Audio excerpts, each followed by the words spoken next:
Oh, look at the camera. Okay.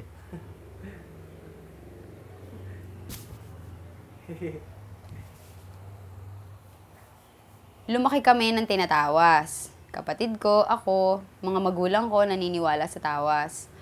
Pero nung naging magulang ako, nagkaroon ako ng anak, na-realize ko na kami pala hindi kami maniniwala sa tawas.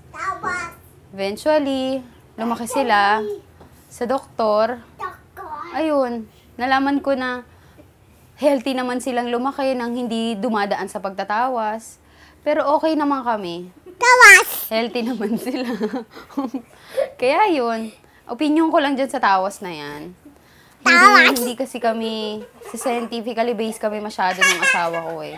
Kaya hindi kami naniniwala dyan sa tawas na yan.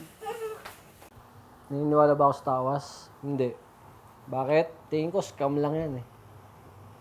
Kasi yung mga doktor, edi sana bago nagkaroon ng... Sabagay, sorcerer nga muna bago naging doktor, di ba? Mga naniniwala muna sa mga bathala, ganyan. Pero ako kasi, generation namin, tingin ko, yung tawas, wala. Sa magulang lang natin yan. Yung magulang ko naniniwala sa tawas. Siyempre, yung mga anak, maniniwala din sa tawas. Pero nung habang tumatanda ka, napagtatanto mo, mas magaling ang doktor kaysa sa mga tatawas.